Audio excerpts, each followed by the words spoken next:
नमस्कार दोस्तों। अभी जो सर्कुलर आप देख रहे हैं अपने स्क्रीन पर, ये डिपार्टमेंट ऑफ पोस्ट ने इशू किया और टेक्नोलॉजी डिवीजन से ये इशू हुआ है और 28 जुलाई 2023 को ये इशू हुआ। और जैसे ये सर्कुलेट होना स्टार्ट हुआ, बहुत सारे जीडीएस भाइयों के मैसेजेस आने लगे। उनका कहना था कि जीडीएस से इस सर्कुलर का क्या संबंध है, क्या रिलेशन है, क्यों जीडीएस का जिक्र इसमें किया गया है। तो इस सर्कुलर के बारे में सब कुछ देखेंगे, सब मैं बताने वाला हूँ आपको। तो इस सर्कुलर में ऐसा क्या खास है जो जीडीएस के लिए है, हालांकि ये डिपार्टमेंटल ऑफिशियल्स के लिए भी है। किन किन के लिए है ये सब आपको पता चलेगा आगे, जैसे हम सर्कुलर में आगे बढ़ेंगे। लेकिन ग्रामीण डाक सेवकों के बहुत से क्वेरीज आ रहे हैं, तो आप लास्ट तक इस वीडियो में बने रहें ताकि आपको सब कुछ समझ में आ जाए, सब कुछ क्रिस्टल एंड क्लियर हो जाए कि ग्रामीण डाक सेवकों का इस सर्कुलर से क्या संबंध है और जीडीएस को इससे क्या फायदा हो सकता है। तो पूरा वीडियो अंत तक देखें ताकि सब कुछ आपके मन में जो भी डाउट है सब क्लियर हो जाए और किसी से भी पूछने की आवश्यकता आपको न पड़े। तो देखिए, सबसे पहले हम समझते हैं ये जो सर्कुलर के बारे में। देखिए, नोटिफिकेशन है ये टेक्नोलॉजी डिवीजन से इशू हुआ है। फर्स्ट हेडिंग जब आप पढ़ेंगे तो आपको पता चलेगा। देखिए, यहाँ लिखा है calling for willingness to work in centre for excellence in postal technology और ब्रैकेट में सीईपीटी लिखा है। सीईपीटी का फुल फॉर्म वही होता है, centre for excellence in postal technology. अब इसमें काम करने के लिए विलिंगनेस मांगा गया है, तो भी अगर चाहे तो इस सीईपीटी में काम करने के इच्छुक अगर हैं तो वो इसमें अप्लाई कर सकते हैं। कैसे अप्लाई करना है, कब तक करना है, ये सब मैं आगे बताऊंगा आपको। सीईपीटी मुझे लगता है बहुत लोगों को पता होगा और बहुत ऐसे लोग होंगे खासकर ग्रामीण डाक सेवक में, जीडीएस ऑफिशियल्स में, जिनको सीईपीटी के बारे में पता नहीं होगा। फुल फॉर्म तो आपने देख लिया, centre for excellence in postal technology, और इसका मतलब भी समझिए कि सीईपीटी एक्चुअली में इसका काम क्या है, ये करता क्या है सीईपीटी, मतलब इससे क्या फ़ायदा होता है, क्यों ये सीईपीटी बनाया गया है। तो देखिए, जो पोस्टल टेक्नोलॉजी हैं, जो भी जैसे मैनुअल पहले काम होता था। देखिए, पहले पोस्ट ऑफिस में सबसे पहला जो कंप्यूटर लगा था वो कोलकाता जीपीओ में लगा था, आपको अगर पता होगा। और अब तक ये कंप्यूटर लग ही रहा है, अभी तक ये ऑल इंडिया में फाइनल नहीं हुआ है कि पूरे पोस्ट ऑफिस में कंप्यूटर लग गया हो। बहुत सारे ऐसे ऑफिस हैं, पोस्ट ऑफिस हैं जहाँ मैनुअल अभी भी काम होता है। तो सबसे पहले देखिए 1998 में मेघदूत सॉफ्टवेयर रिलीज़ हुआ था। फिर उसके बाद अपग्रेडेशन स्टार्ट हुआ और जैसे ही सॉफ्टवेयर रिलीज़ होता है तो उसमें काफ़ी समस्याएं आती हैं, टेक्निकल ग्लिच उसमें आते रहते हैं। तो उसी को दूर करने के लिए एक सेंटर बनाया गया जिसको बोलते हैं centre for excellence in postal technology. अभी भी आपको पता है कि आईटी मॉडर्नाइजेशन जब फर्स्ट आया था तो उसमें भी बहुत सारे एरर सामने आ रहे थे और ऑफिशियल्स को काफ़ी प्रॉब्लम हो रही थी काम करने में। काम करने के दौरान काफ़ी समस्याओं का सामना उनको करना पड़ता था। तो जो भी समस्याएं आती थी, समस्याओं को सीईपीटी से शेयर करना होता था और सीईपीटी वहां से फिर उसका रिजोल्यूशन करके भेजती थी।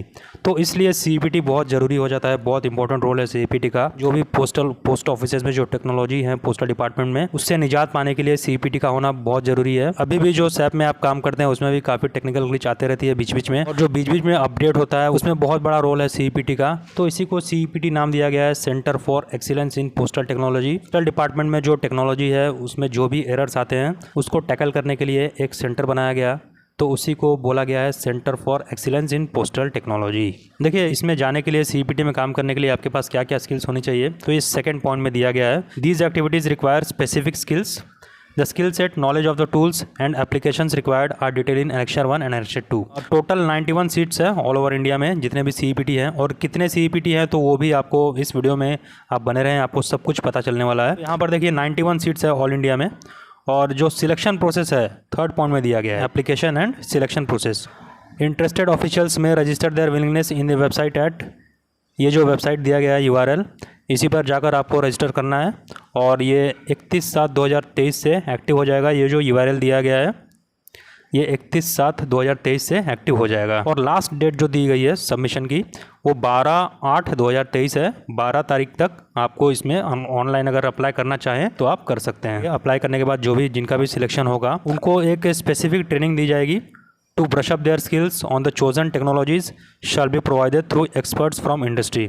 जो भी एक्सपर्ट्स होंगे टेक्नोलॉजी के फील्ड में, जो भी होंगे, वो जो भी सिलेक्टेड ऑफिशियल्स होंगे उनको ट्रेनिंग देंगे। सेकेंड लाइन आप पढ़ेंगे, देखिए, accordingly officials who are having the technical background, development skills, who are having basic knowledge of the tools and those who have already worked in those technologies tools are requested to apply। तो देखिए, specific skills आपके पास होनी चाहिए, development skills होनी चाहिए, basic knowledge होना चाहिए, जो भी टूल्स एंड टेक्नोलॉजीज के बारे में है उसके बारे में बेसिक नॉलेज आपका होना आवश्यक है। और अगर पहले से आपने इस टेक्नोलॉजी में काम किया है तो फार बेटर है और बेहतर है। उन्हीं के लिए ये अप्लाई करने के लिए कहा गया है, उन्हीं से अनुरोध किया गया है कि वो इसमें अप्लाई करें और सिलेक्शन के बाद उनको और ट्रेनिंग दी जाएगी और उनका जो स्किल है वो भी डेवलप होगा। और फिफ्थ में देखिए टर्म्स एंड कंडीशंस में जो एलिजिबिलिटी की हम बात कर रहे थे, सबसे इंपॉर्टेंट कौन कौन इसके लिए एलिजिबल हैं, कौन कौन अप्लाई कर सकते हैं। तो देखिए दी ऑफिसर्स ऑफिशियल्स ग्रुप ए, जो ग्रुप ए है सीनियर टाइम स्केल या फिर junior time scale, group A जो ऑफिसर हैं, और पीएस ग्रुप बी जो हैं, और एएसपी जो इंस्पेक्टर होते हैं, एएसपी होते हैं, और एओ डबल एओ आप यहाँ देख सकते हैं, जेएएस से पीएएस जो पोस्टल असिस्टेंट और सॉर्टिंग असिस्टेंट है, और ऑफिस असिस्टेंट, और एमटीएस जो हैं, और ग्रामीण डाक सेवक देखिए जीडीएस जो हैं वो भी इसके लिए एलिजिबल हैं, वो भी अप्लाई कर सकते हैं। सीईपीटी में काम करने का एक सुनहरा मौका उनके पास है, तो ग्रामीण डाक सेवक भी इसके लिए एलिजिबल हैं, वो भी इसके लिए अप्लाई कर सकते हैं। और देखिए जहाँ तक लोकेशन की बात करें, सीईपीटी ऑल इंडिया में कहाँ कहाँ पर है। ये CEPT is currently operating in Bengaluru, Mysore, Chennai, Hyderabad, Mumbai and Patna. तो टोटल 6 जगह ये सीईपीटी अभी रन कर रहा है ऑल इंडिया में, और आगे भी इसको बढ़ाया जाएगा। 6th पॉइंट में हम लोग आते हैं कि पोस्टिंग कैसे होगी और अपॉइंट किस तरह से किए जाएंगे। तो ए पॉइंट में दिया है officers officials selected should report in CEPT before 31 August 2023।